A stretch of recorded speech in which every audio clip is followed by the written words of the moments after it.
नमस्ते विद्यार्थियों, स्वागत है आप सभी का संस्कृत की इस ऑनलाइन कक्षा में। आज की इस कक्षा में हम कक्षा 8वीं की संस्कृत की पाठ्यपुस्तक रुचिरा के पहले पाठ सुभाषितानी के प्रश्नोत्तर हल करने जा रहे हैं। जो विद्यार्थी इस कक्षा में नए हैं या पहली बार इस कक्षा में शामिल हुए हैं, इस वीडियो को देख रहे हैं, वे ऊपर आई बटन में दिए गए लिंक पर जाकर पहले इस पाठ को पढ़ सकते हैं, इस पाठ से संबंधित वीडियो देख सकते हैं और उसके बाद इस वीडियो को देखें ताकि आपको प्रश्नोत्तर ज़्यादा आसानी से समझ में आ सकेंगे। आइए हम प्रश्नोत्तर की तरफ रुख करते हैं। विद्यार्थियों, पहला प्रश्न है, पाठे दत्तानां पद्यानां सस्वर वाचनम कुरुत। पाठ में दिए गए पद्यों का सस्वर वाचन कीजिए। तो जैसा कि हमने आपको बताया कि आपको इसके लिए हमारा पूर्व वीडियो देखना चाहिए जिसमें हमने पाठ की व्याख्या की थी, पाठ को समझाया था। वहाँ हमने हर श्लोक को सस्वर गाकर आपको सुनाया था ताकि आप भी इसका गायन वैसे ही कर सकें। तो ये प्रश्न आपके स्वयं के करने के लिए है, आप वीडियो जाकर देखें और हर श्लोक का सस्वर वाचन करें। अगला प्रश्न है, श्लोकांशेषु रिक्त स्थानानि पूरयत। श्लोकांश आपको यहाँ दिए हुए हैं, कुछ श्लोकों के अंश हैं। रिक्त स्थानानि पूरयत, और इन श्लोकांशों को आप में दिए गए रिक्त स्थानों को आपको पूरा करना है। तो निश्चित रूप से ये वही श्लोकों के अंश हैं जो हमने पाठ में पढ़े हैं, तो हम इन्हें हल करते हैं। पहला है समुद्रमासाद्य। अब संभव है, हो सकता है कि आप पुस्तक साथ लेकर ना बैठे हों, तो आइए आपकी सुविधा के लिए हम आपके सामने श्लोक प्रस्तुत कर रहे हैं। यहाँ इस पंक्ति को देखेंगे, समुद्रमासाद्य, तो इस रिक्त स्थान को पूरा करने के लिए हमें यहाँ लिखना होगा भवन्त्यपेया। समुद्रमासाद्य भवन्त्यपेया, यही आपके रिक्त स्थान की पूर्ति हो जाएगी। दूसरा देखते हैं, वचः मधुर सूक्त रसम सृजन्ति। तो कहाँ पर मिलेगी ये पंक्ति हमें? ये पंक्ति मिलेगी यहाँ, वचः मधुर सूक्त रसम सृजन्ति। रिक्त स्थान में क्या भरें? श्रुत्वा। श्रुत्वा वचः मधुर सूक्त रसम सृजन्ति, तो यहाँ आ जाएगा श्रुत्वा। तद भाग ध्येयम पशूनाम। अब यदि आपको श्लोक याद है तो बहुत अच्छी बात है, आपको ये सारे श्लोक याद होने चाहिए, लेकिन अगर याद नहीं है तो आप श्लोक का सहारा लें। तद भाग ध्येयम, ये देखिए पंक्ति यहाँ है, तद भाग ध्येयम परमम पशूनाम। तो अगर हम परमम यहाँ भरेंगे तब ये श्लोक पूरा हो पाएगा, परमम पशूनाम। अगला है विद्याफलम कृपणस्य सौख्यम। श्लोक देखें, विद्याफलम कृपणस्य सौख्यम, वो कौन सा शब्द है जिससे ये रिक्त स्थान पूरा किया जाएगा? व्यसनिनः। हम यहाँ व्यसनिनः भर दें तो हमारा रिक्त स्थान पूर्ण हो जाएगा, व्यसनिनः। पौरुषम विहाय यह अवलंबते। पौरुषम विहाय यह अवलंबते, श्लोक देखते हैं, ये रहा श्लोक आपके सामने। पौरुषम विहाय यो अवलंबते, तो यहाँ क्या भरेंगे? दैवमेव। यहाँ हमने यहाँ विच्छेद के साथ अलग से अवलंबते दिया हुआ है, यहाँ संधि हो रखी है, हम मूल शब्द लेंगे दैवम एव अवलंबते, तो यहाँ लिख देंगे देवम दैवम एव। अंतिम है चिंतनीया ही विपदाम। श्लोक देखते हैं, चिंतनीया ही विपदाम, प्रतिक्रिया दिया हुआ है, रिक्त स्थान में आएगा आदावेव। हमने विच्छेद किया था आदौ एव, यहाँ संधि युक्ति भरेंगे इसे आदावेव, और इसी से आपका रिक्त स्थान का कार्य पूरा हो जाएगा। तो विद्यार्थियों, सरलता आपको तब होगी जब आपको श्लोक याद होंगे। यदि श्लोक याद नहीं है तो अभी आप यहाँ पर सहारा ले सकते हैं किताब का, लेकिन जब आप परीक्षा में करेंगे तो आपको श्लोक याद होना आवश्यक है। आइए अगले प्रश्न को देखते हैं। प्रश्नानाम उत्तराणि एक पदेन लिखत। प्रश्नों के उत्तर एक पद में लिखिए। एक पद से तात्पर्य है वन वर्ड में, एक शब्द में आपको उत्तर लिखना है। विद्यार्थी कई बार ये कर जाते हैं परीक्षा के दौरान कि आपसे एक पद में उत्तर मांगा गया है लेकिन आप पूरे वाक्य में उत्तर दे देते हैं। ये भलमनसाहत होती है एग्जामिनर की कि वो नंबर नहीं काटता, लेकिन अगर वो चाहे तो वो नंबर काट सकता है, क्योंकि जिस फॉर्मेट में आपसे प्रश्न का उत्तर मांगा गया आप उसमें नहीं देते हैं। तो अगर एक पदेन लिखा है तो एक पदेन में ही उत्तर दें। व्यसनिनः किम नश्यति, पहला प्रश्न हम देख रहे हैं। व्यसनिनः यानी बुरी आदतों वाले का किम नश्यति, क्या नष्ट हो जाता है। श्लोक में पढ़ा था, आइए श्लोक देख लेते हैं। विद्या फलम व्यसनी न, हाँ, व्यसनी जो व्यक्ति होता है, बुरी आदतों वाला जो व्यक्ति होता है, उसका विद्या फल, उसका ज्ञान नष्ट हो जाता है। देखिए उत्तर होगा विद्या फलम। दूसरा प्रश्न देखें, कस्य यशः नश्यति, किसका यश नष्ट हो जाता है, किसका नाम, किसकी प्रतिष्ठा नष्ट हो जाती है। श्लोक देख लेते हैं। लुब्धस्य नश्यति यशः, लुब्धस्य लालची व्यक्ति का यश नष्ट हो जाता है। श्लोक की पहली पंक्ति के पहले ही चरण में दे दिया है। देखिए लुब्धस्य, लोभी व्यक्ति का यश नष्ट हो जाता है। मधुमक्षिका किम जनयति, मधुमक्षिका यानी मधुमक्खी, किम जनयति, क्या उत्पन्न करती है। देख लेते हैं। माधुर्यमेव जनयेन मधुमक्षिकासौ, असौ मधुमक्षिका जनयेत, ये मधुमक्खी उत्पन्न करती है क्या, माधुर्यम एव, माधुर्य मीठा शहद, तो उत्तर होगा माधुर्यम। आशा करते हैं आपको समझ में आ रहा होगा। मधुर सूक्त रसम के सृजंती, मधुर सूक्त रस, मधुर वाणी का रस कौन उत्पन्न करते हैं, कौन सृजन करते हैं। श्लोक देखेंगे हम। संतस तथैव समसज्जन दुर्जनानाम श्रुत्वा वचः मधुर सूक्त रसम सृजंती। संत जो होते हैं, संतः, वो सम सज्जन दुर्जनानाम श्रुत्वा वचः, वे दुर्जन और सज्जनों की वाणी को सुनकर मधुर सूक्त रस सृजंती उत्पन्न करते हैं। कौन उत्पन्न करते हैं, संतः। तो देखिए उत्तर हो जाएगा संतः। इस सेक्शन का अंतिम प्रश्न देखते हैं। अर्थिनः केभ्य विमुखा न यान्ति, मांगने वाले, अर्थिनः केभ्य कहाँ से, विमुखा न यान्ति, किसके पास से विमुख नहीं लौटते हैं। तो हम ये देख लेते हैं। महिरुहा, तो यहाँ पर देखिए केभ्य, पंचमी एक वचन में प्रश्न पूछा गया है, पंचमी द्विवचन में, क्षमा कीजिएगा, क्षमा करें, पंचमी बहुवचन में यह प्रश्न पूछा गया है। केभ्य पंचमी बहुवचन का है, किनके पास से विमुख नहीं लौटते हैं। अब यहाँ हमें पता है पेड़ों के पास से नहीं लौटते हैं, पर यहाँ इस श्लोक में महिरुहा शब्द में प्रथमा बहुवचन का प्रयोग किया गया है, तो हम इसमें लगाएंगे पंचमी। वृक्षेभ्यः, महिरुहा इस शब्द की पंचमी यदि आप न बना सकें तो आपकी सरलता के लिए हमने महिरुह का जो पर्याय शब्द है वृक्ष, उसे यूज़ किया है यहाँ पर, उसे प्रयोग किया है और उसमें पंचमी लगाई है वृक्षेभ्य। ध्यान रखें विद्यार्थियों, प्रश्नवाचक शब्द में जो विभक्ति वचन दिया है उत्तर में वह विभक्ति वचन होना चाहिए। यहाँ पंचमी बहुवचन से प्रश्न किया है केभ्य से, आप पंचमी बहुवचन से ही उत्तर देंगे। कभी कभी ऐसा हो जाता है कि जो उत्तर वाले शब्द होते हैं उनके शब्द रूप विद्यार्थियों को याद नहीं होते, या वहाँ परीक्षा में बड़ी जल्दबाजी में वो लोग उसको याद नहीं, उस पर ध्यान नहीं दे पाते। चिंतित होने की, पैनिक होने की ज़रा भी ज़रूरत नहीं है। आपको उस शब्द का कोई ना कोई पर्यायवाची ज़रूर याद होगा, आप उस पर्यायवाची को उस विभक्ति के साथ यूज़ करके लिख सकते हैं। तो यहाँ जैसे उत्तर प्रश्न श्लोक में था महिरुहा, हमने महिरुहा का प्रयोग नहीं किया, वृक्ष शब्द का प्रयोग किया, क्योंकि महिरुहा का पर्यायवाची है वो, और उसका रूप अकारांत होने की वजह से सरल होता है, इसलिए हमने सीधा पंचमी में उसे यूज़ करके बना लिया है। तो आपको यह समझ में आया होगा। आइए अब हम अगला प्रश्न देखते हैं।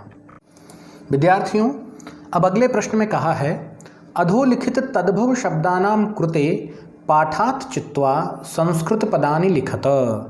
अधोलिखित यानी नीचे लिखे हुए तद्भव शब्दों के लिए यहाँ ध्यान दीजिए कि यदि षष्ठी विभक्ति के साथ कृते लग जाए तो वह चतुर्थी का अर्थ देता है, के लिए का अर्थ देता है। नीचे लिखे तद्भव शब्दानाम कृते, शब्दों के लिए पाठात् चित्वा, पाठ से चुनकर संस्कृत पदानि लिखत, संस्कृत पद लिखिए। यहाँ इस खंड में हमें हिंदी के तद्भव शब्द दिए हैं जो हिंदी में प्रयोग होते हैं। हमें इन तद्भव शब्दों के लिए तत्सम शब्द लिखने हैं, पाठात् चित्वा, पाठ से चुनकर। यहाँ हमें अपनी क्रिएटिविटी नहीं लगानी है, अपितु पाठ से चुनकर ही हमें इन तद्भव शब्दों के तत्सम रूप यहाँ पर लिखने हैं। तत्सम रूप वो होते हैं जो संस्कृत निष्ठ होते हैं, संस्कृत के शब्द होते हैं, वे सब तत्सम होते हैं। आइए एक उदाहरण दिया हुआ है, कंजूस, कंजूस को कहा है कृपणः। हमारे यहाँ श्लोक आया था कृपणस्य सौख्यम, कंजूस व्यक्ति का सुख नष्ट हो जाता है ना, तो कंजूस के लिए जो शब्द आया वो हमने पाठ से चुनकर यहाँ लिखा। आइए अगले इन आगे के शब्दों के लिए भी हम शब्द चुनते हैं। कड़वा, पीत्वा रसम तु कटुकम मधुरम समानम, कटुकम, कड़वा के लिए जो शब्द पाठ में प्रयोग हुआ है वह हुआ है कटुकम। जो मधुमक्खी वाला श्लोक हमने पढ़ा था, मधुमक्खी कड़वे और मीठे दोनों तरह के फूलों का रस पीती है, वहाँ से हमने लिया है कटुकम। कड़वे के लिए तत्सम शब्द है कटुकम। अगला शब्द है पूंछ। तो अब याद कीजिए उस श्लोक को जिसमें हमने पढ़ा था, साहित्य संगीत कला विहीन साक्षात पशु पुच्छ विषाणहीन। तो पूंछ के लिए तत्सम शब्द है पुच्छम। जब आप वीडियो देखेंगे और वहाँ शब्दों के अर्थ जानेंगे तो आपको आसानी से याद आ जाएगा। लोभी, लोभी के लिए शब्द है लुब्ध। पहले भी हमने देखा लुब्धस्य यश नश्यति यशः, लोभी व्यक्ति का यश नष्ट हो जाता है, तो ये लोभी के लिए शब्द है लुब्धः। मधुमक्खी, ये आप सभी जानते हैं, मधुमक्षिका श्लोक में भी स्पष्ट आया है, मधुमक्षिका मधुमक्खी को कहते हैं।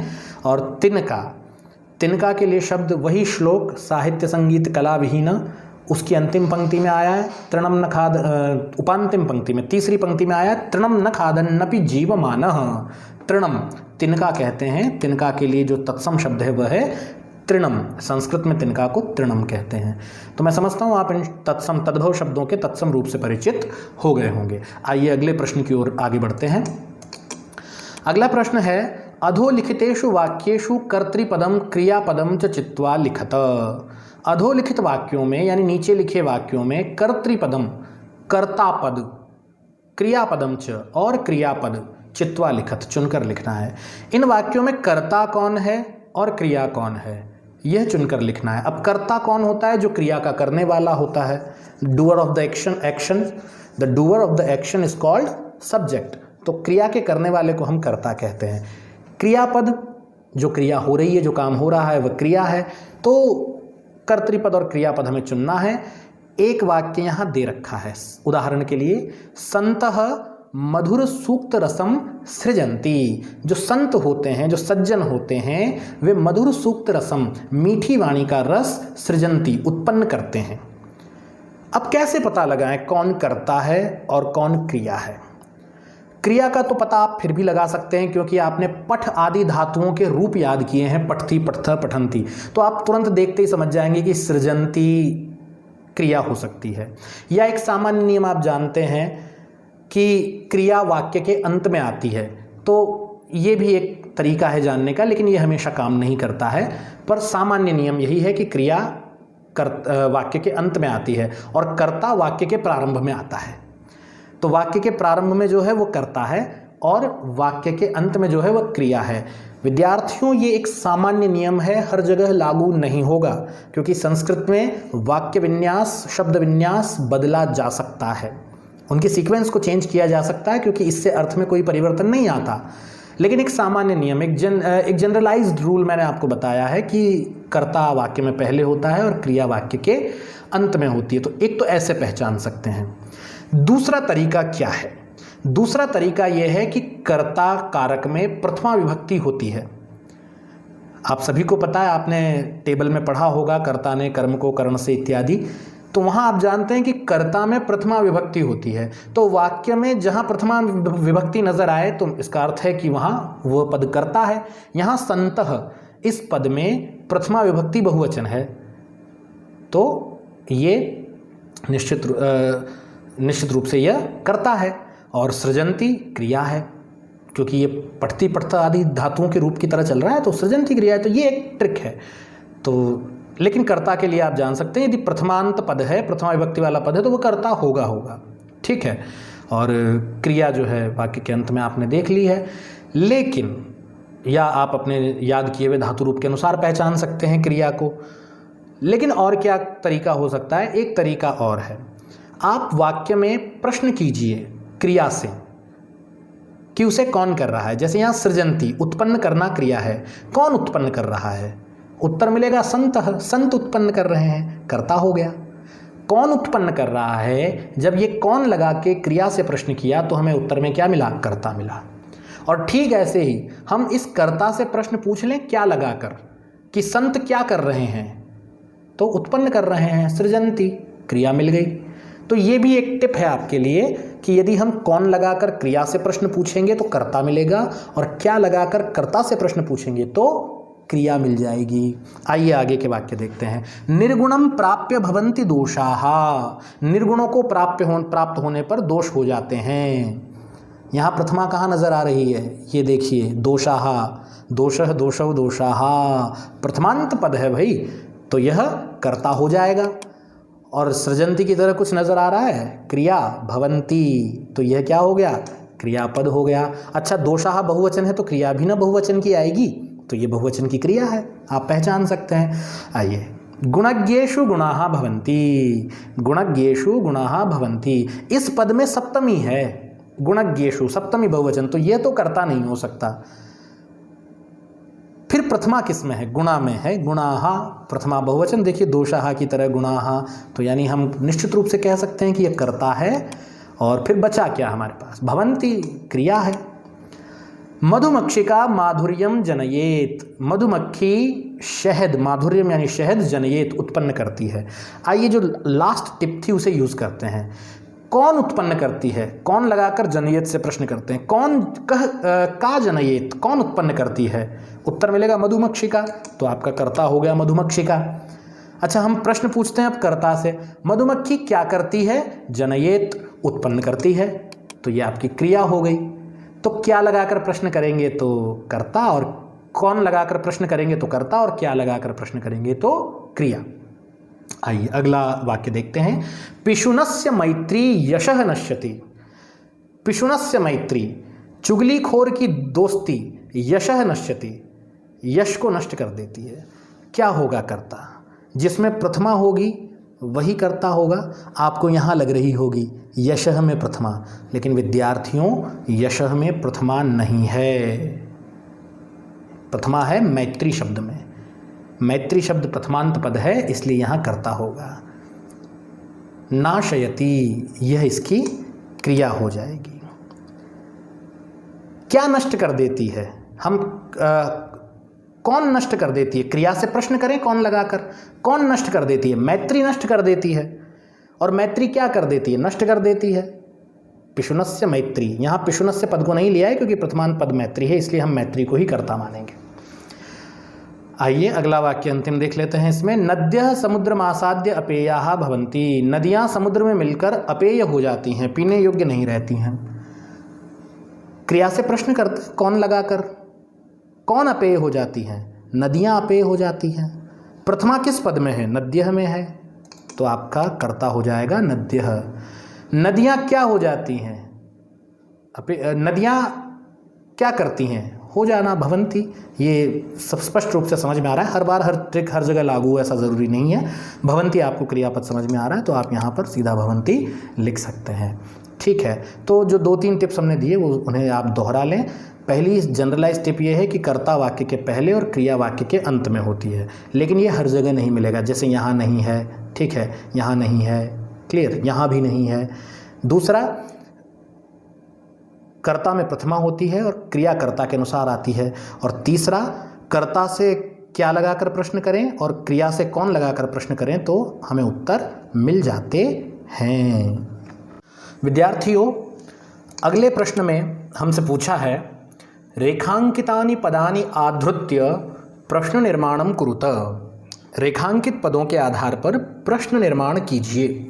यहाँ इन पंक्तियों में कुछ शब्द हैं जिन्हें रेखांकित किया गया है, आपको इनको आधार बनाकर प्रश्न निर्माण करना है। तो हम इस प्रश्न को शुरू करें उससे पहले कुछ ज़रूरी बातें हम जान लें कि कैसे इस तरह के प्रश्नों को डील किया जाता है, किस तरह से इन प्रश्नों के उत्तर दिए जाते हैं। देखिए, प्रश्न निर्माण में 2 तरह के प्रश्न बनते हैं।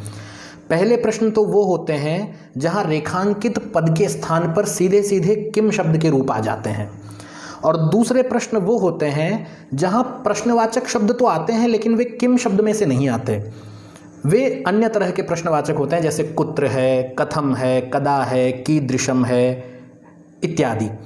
इस तरह के शब्द आते हैं। तो ये 2 तरह के रूप बनते हैं। पहले हम पहले वालों पर बात कर लें जो किम शब्द से संबंधित होते हैं। जहाँ पर किम शब्द प्रयोग किया जाना है प्रश्न निर्माण के लिए, वहाँ उसे अटेम्प्ट करने के 2 तरीके हैं। आप 2 तरीके हैं जिन्हें प्रयोग करके अटेम्प्ट कर सकते हैं। पहला तो ये है कि जो रेखांकित शब्द है आप उसका लिंग, विभक्ति और वचन आइडेंटिफाई करें। और लिंग विभक्ति वचन आइडेंटिफाई करने के बाद किम शब्द का वही लिंग, वही विभक्ति, वही वचन उस शब्द की जगह ले आए तो आपका प्रश्न सही हो जाएगा। पहली बात, ये सबसे अच्छा तरीका है, सबसे बेस्ट तरीका कहा जा सकता है इसको। इसमें सबसे आवश्यक बात यह है, सबसे ज़रूरी बात यह है कि आपको किम शब्द के पुल्लिंग, स्त्रीलिंग और नपुंसक लिंग के रूप याद होने चाहिए। और ये आपको थ्रू आउट द ईयर और आगे की कक्षाओं तक भी काम आएगा, तो इसलिए यही तरीका सबसे बेहतर है कि आप किम शब्द के तीनों लिंगों के रूप याद कर लें और फिर रेखांकित पद का लिंग, विभक्ति, वचन आइडेंटिफाई कर लें और किम शब्द का वही रूप वहाँ पर ले आएँ। लेकिन कई बार ऐसा होता है कि कुछ विद्यार्थी याद नहीं कर पाते, तो फिर एक और टिप है, एक और तरीका है जिसे आप फॉलो कर सकते हैं। वो ये है शब्द की बनावट के आधार पर शब्द लाना। शब्द की बनावट देखी जाए, संस्कृत में अक्सर ऐसा होता है कि रिलेटेड शब्दों की बनावट एक जैसी होती है, जो आपस में संबंधित शब्द होते हैं बनावट एक जैसी होती है, तो उस बनावट के आधार पर आप शब्द को पहचान लें और वहाँ शब्द लाकर रख दें। लेकिन मैं आपको यहाँ स्पष्ट रूप से बता दूँ, यह तरीका ऑथेंटिक नहीं है। यह तरीका हमेशा काम आए ऐसा कोई ज़रूरी नहीं है। अभी जब आप उदाहरण देखेंगे तो आपको पता चल जाएगा। तो जहाँ किम शब्द से प्रश्न निर्माण होना है, वहाँ प्रश्न बनाने के ये दो तरीके हैं। पहला तो आप किम शब्द याद कर लें, दूसरा आप रेखांकित शब्द की बनावट के आधार पर उसके जैसा शक्ल वाला, उसका ही भाईबंद यहाँ पर लेकर आ जाएं। दूसरी तरह के प्रश्न इसमें ये बनते हैं जो कि किम शब्द से भिन्न प्रश्नवाचक शब्दों से बनते हैं, जैसे कथम, कैसे, इसमें तरीका पूछा जाता है, कुत्र, कहाँ, कदा, कीदृशम, इस तरह के प्रश्नवाचक शब्दों से भी प्रश्न बनते हैं। तो उनके उत्तर देने का तरीका थोड़ा सा भिन्न होता है। हम जब प्रश्न निर्माण के टॉपिक का अलग से वीडियो बनाएंगे तो उसमें आपको विस्तार से बताएंगे छोटी छोटी बारीकियों के साथ कि किस तरह से प्रश्न निर्माण किया जाता है और क्या क्या ध्यान रखा जाता है। एक और अंतिम इम्पॉर्टेंट बात प्रश्न निर्माण की यह है कि जब भी प्रश्न निर्माण किया जाए, वाक्य के अंत में बिना भूले प्रश्नवाचक चिन्ह लगाया जाना चाहिए। यदि आप भूलेंगे प्रश्नवाचक चिन्ह लगाना तो आपका एग्जामिनर आपको आधा नंबर देना भी भूल जाएगा। इसलिए प्रश्नवाचक चिन्ह को बिना भूले प्रश्न में लगा दें। आइए हम सीधे सीधे रुख करते हैं अब प्रश्नों की ओर। पहला प्रश्न है, गुणाः गुणज्ञेषु गुणाः भवन्ति। जो गुण होते हैं वो गुणी लोगों के भीतर गुण रहते हैं। मैं इस बाकी भाग पर चर्चा नहीं करूंगा, हम सीधे सीधे फोकस कर रहे हैं केवल रेखांकित शब्द पर। गुणाः पुल्लिंग शब्द है, प्रथमा विभक्ति है और बहुवचन है। पुल्लिंग, प्रथमा विभक्ति, बहुवचन। तो पहला तरीका फॉलो कर लेते हैं। किम शब्द का पुल्लिंग का रूप देखते हैं, प्रथमा विभक्ति का बहुवचन। ये देखिए, ये प्रथमा ये है किम शब्द पुल्लिंग, प्रथमा विभक्ति का बहुवचन के। यहां गुणा के स्थान पर आना चाहिए के, क्योंकि यह पुल्लिंग प्रथमा विभक्ति एक वचन का है, इसलिए जब प्रश्न निर्माण करेंगे तो इसके स्थान पर पुल्लिंग किम शब्द का प्रथमा विभक्ति का बहुवचन रूप आ जाएगा। क्या इसकी शक्ल और इसकी शक्ल मिल रही है? क्या इनकी बनावट एक जैसी है? बिल्कुल नहीं है। तो जो मैंने आपको टिप दी थी कि कई बार बनावट के आधार पर भी हम जो है किम शब्द ला सकते हैं, वो टिप यहाँ काम नहीं करेगी। यहाँ आपको उत्तर सही करने के लिए किम शब्द याद होना ही चाहिए। तो गुणाः, इसको हम रिप्लेस करेंगे पुल्लिंग किम शब्द प्रथमा बहुवचन के से। आप देखिए हमने इसे रिप्लेस कर दिया है और उत्तर होता है के गुणज्ञेषु गुणाः भवन्ति। और अंत में बिना भूले प्रश्नवाचक चिन्ह लगाना अनिवार्य है। आगे बढ़ें। दूसरा है, नद्यः सुस्वादु तोयाः भवन्ति। फिर मैं बाकी के भाग पर ध्यान नहीं दूंगा, अभी मैं सीधे रेखांकित शब्द पर ध्यान दे रहा हूं क्योंकि हमें परीक्षा की दृष्टि से भी प्रश्नों को समझना है।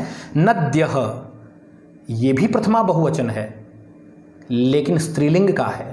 यह पुल्लिंग का प्रथमा बहुवचन था, यह स्त्रीलिंग का प्रथमा बहुवचन है। तो आइए अब किम शब्द का स्त्रीलिंग रूप देखते हैं। ये रहा स्त्रीलिंग किम शब्द।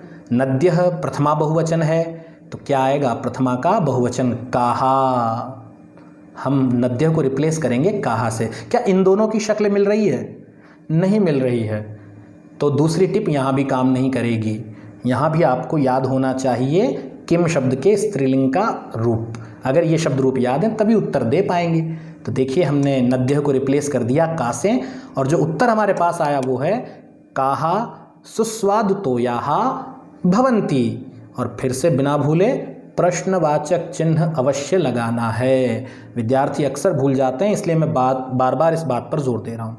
आइए अब हम तीसरा वाक्य देखें। लुब्धस्य यशः नश्यति। लुब्धस्य, इसे किससे रिप्लेस करें? यह है पुल्लिंग षष्ठी एकवचन। लुब्ध शब्द है, पुल्लिंग षष्ठी एकवचन है। आइए फिर से पुल्लिंग रूप देखते हैं किम शब्द के। तो ये पुल्लिंग किम शब्द आ गया। षष्ठी एकवचन है तो ये षष्ठी एकवचन आ गए, हम षष्ठी पर आ गए। एकवचन कस्य। हम इस लुब्धस्य को किससे रिप्लेस करेंगे? कस्य से रिप्लेस करेंगे। क्या इन दोनों की शक्ल मिल रही है? बिल्कुल मिल रही है। लुब्धस्य कस्य, तो अनुमान लगाकर भी किया जा सकता है। वो जो दूसरी टिप मैंने बताई थी ना कि शक्ल के आधार पर भी आप प्रश्नवाचक शब्द ला सकते हैं, वह यहाँ काम करेगी। हम इसे लुब्धस्य को हमने रिप्लेस किया कस्य से, और वाक्य हमारे पास आया कस्य यशः नश्यति। अंत में लगाया हमने प्रश्नवाचक चिन्ह। अगला वाक्य देखते हैं। मधुमक्षिका माधुर्यमेव जनयति। मधुमक्षिका सीधे सीधे आकारांत है, स्त्रीलिंग शब्द है, प्रथमा विभक्ति एक वचन है। स्त्रीलिंग देख लेते हैं किम शब्द का। प्रथमा का एक वचन है का। स्वरूप भी मिल रहा है, शक्ल भी मिल रही है, और ठीक ठाक जो है हमें याद भी है किम शब्द। तो हम मधुमक्षिका को का से रिप्लेस कर देंगे, और मधुमक्षिका की जगह आ गया का, और हमारे पास उत्तर मिला का माधुर्यमेव जनयति। प्रश्नवाचक चिन्ह। अंतिम वाक्य है तस्य मूर्धनि तिष्ठन्ति वायसाः। अब यह प्रश्न बड़ा अद्भुत है। उसके सिर पर कौवे बैठते हैं। तो जगह पूछी है। मूर्धनि, मूर्धा जगह है, सिर पर बैठते हैं। प्रश्न क्या बनेगा? कहाँ बैठते हैं? अब कहाँ के लिए किम शब्द में कोई शब्द नहीं है। यहाँ वाक्य है तस्य मूर्धनि, उसके सिर पर तिष्ठन्ति वायसाः, कौवे बैठते हैं। अब किम शब्द में कहाँ के लिए कोई शब्द नहीं है। किस में बैठते हैं, किस पर बैठते हैं उसके लिए तो है, लेकिन हमें कहाँ, किसी स्थान को बताना है तो क्या करें? तो देखिए आप विद्यार्थियों, यहाँ तो हम सीधे सीधे कुत्र का प्रयोग करेंगे। इसे किससे रिप्लेस करेंगे? कुत्र से। यहाँ सप्तमी विभक्ति एक वचन भी ला सकते हैं आप किम शब्द का, लेकिन जब स्थान पूछा जाए कहाँ बैठते हैं तो कहाँ के अर्थ में हमेशा कुत्र का प्रयोग किया जाना चाहिए। तस्य कुत्र तिष्ठन्ति वायसाः। तस्य कुत्र तिष्ठन्ति वायसाः। जब स्थान पूछा जाता है तो हम कुत्र से उत्तर देते हैं। जब समय पूछा तो कुत्र से प्रश्न बनाते हैं। जब समय पूछा जाता है तो हम कदा से प्रश्न बनाते हैं। जब तरीका पूछा जाता है तो हम कथम से प्रश्न बनाते हैं। ठीक है। और जब समानता पूछी जाती है तो हम, या असमानता पूछी जाती है तो कीदृशम से प्रश्न बनाते हैं। तो यह इस प्रकार प्रश्न निर्माण आप कर सकते हैं। मुझे उम्मीद है आपको ये तरीका समझ में आया होगा। बाकी जब हम सेपरेट वीडियो बनाएंगे प्रश्न निर्माण का, उसमें आपको अधिक स्पष्ट और अधिक बारीकियों के साथ इस विषय के बारे में बताएंगे। आइए विद्यार्थियों, अंतिम प्रश्न हम इस पाठ का देख लेते हैं। उदाहरणानुसारम पदानि पृथक कुरुत। उदाहरण के अनुसार इन पदों को पृथक करके लिखिए। एक उदाहरण आपको दिया है, समुद्रम आसाद्य। संधि है यहाँ पर, अलग किया, समुद्रम आसाद्य। अब आप ध्यान दीजिएगा, जब मैंने आपको पाठ पढ़ाया था, आप जाकर पाठ का वीडियो देखिएगा। मैंने हर श्लोक में आपको संधि युक्त शब्दों के बारे में बताया था। वहाँ पर स्क्रीन पर संधि युक्त शब्द उभरते थे और आप देखते थे। अगर आपने उन्हें अपनी नोटबुक में लिखा है और आपने उन्हें ध्यान से देखा है तो ये प्रश्न आपके लिए 1% भी कठिन नहीं होगा। तो आइए आप अपनी नोटबुक खोलिए या पहले जाकर उस वीडियो को देखिए और उसके बाद फिर इस प्रश्न पर आइए। हम शुरू करते हैं इसे। माधुर्यमेव, माधुर्यम एव, कोई खास संधि नहीं है, सीधा सा है। एक पंक्ति है संस्कृत में, अज्झीनम परेण संयोज्यम। जो व्यंजन स्वर से रहित हो उसमें पीछे का स्वर जोड़ दीजिए। यहाँ माधुर्यम के म में कोई स्वर नहीं है, पीछे ए है, हमने म में ए जोड़ दिया, माधुर्यमेव बन गया। तो ये एक सीधा सा नियम है, अजहीनम अच्छीनम परेण संयोज्यम, स्वर से रहित व्यंजन में पिछला स्वर जुड़ जाता है। माधुर्यम एव, ये इसका विच्छेद होगा। अल्पमेव, देखिए यही नियम लागू होगा जो ऊपर वाले पर लागू हुआ है। अलग कर सकते हैं आप लोग, करके देखिए, 1 सेकंड 2 सेकंड का समय ले सकते हैं, पॉज कर सकते हैं वीडियो को। उत्तर होगा अल्पम एव, कुछ नहीं करना, अल्पम एव। दूसरा है सर्वमेव, इसी तरह से सर्वम एव। तो यहाँ भी हमें कोई बहुत ज़्यादा क्रिएटिविटी लगाने की आवश्यकता नहीं है, एक जैसे नियम फॉलो हो रहे हैं। दैवमेव, दैवम एव। महात्मनाम मुक्ति ही, यहाँ भी वही नियम लगेगा, महात्मनाम उक्ति ही। यहाँ म में कोई स्वर नहीं था तो पीछे का ऊ जोड़ दिया तो ये मुंह बन गया, महात्मना मुक्ति। अब ये मत कर दीजिएगा महात्मना मुक्ति, अगर आप महात्मना को अलग और मुक्ति को अलग करेंगे तो यह गलत होगा। महात्मनाम उक्ति ही। विपदा मादावेव, ये बड़ा शब्द है, इसमें एक नहीं 3 शब्द मिले हुए हैं। आपको स्थान किताब में 2 ही दे रखे हैं, लेकिन मैं आपको 3 शब्द बताऊंगा, तीनों शब्द अलग करके देखिए। पहला है विपदाम, पीछे आ था तो विपदा का म जो था वो विपदाम का म आ में माँ में बदल गया, विपदामा। आदावेव में अयादि संधि है, जब संधि पढ़ेंगे तब आपको विस्तार से इसके बारे में बताऊंगा कि अयादि संधि से शब्द कैसे बनते हैं। फिलहाल मैं आपको सिर्फ इसका विच्छेद बता रहा हूँ। आदौ प्लस एव, किताब वाले ने आपको केवल 2 ही स्थान दिए थे, मैं आपको 3 स्थान दे देता हूँ। विपदाम धन आदौ धन एव, इस प्रकार यह शब्द निष्पन्न होता है, विपदा मादावेव। हम निश्चित रूप से जब अयादि संधि पढ़ेंगे तब इस उदाहरण को लेंगे वहाँ पर और आपको बताएंगे कि कैसे विपदा मादावेव शब्द अस्तित्व में आया है। तो इस तरह से इस पाठ के प्रश्नोत्तर यहीं समाप्त होते हैं। आप सभी विद्यार्थियों से निवेदन है कि इन प्रश्नोत्तर को स्वच्छ हस्तलेख में यानी सुंदर हैंडराइटिंग में और वर्तनी की अशुद्धियों से रहित यानी कि बिना मात्राओं की गलती किए हुए अपनी नोटबुक में व्यवस्थित रूप से लिखें।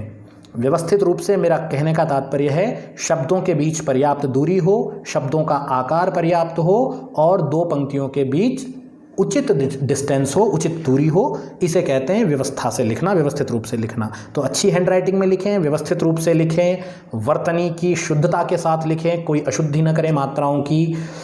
बहुत बहुत धन्यवाद।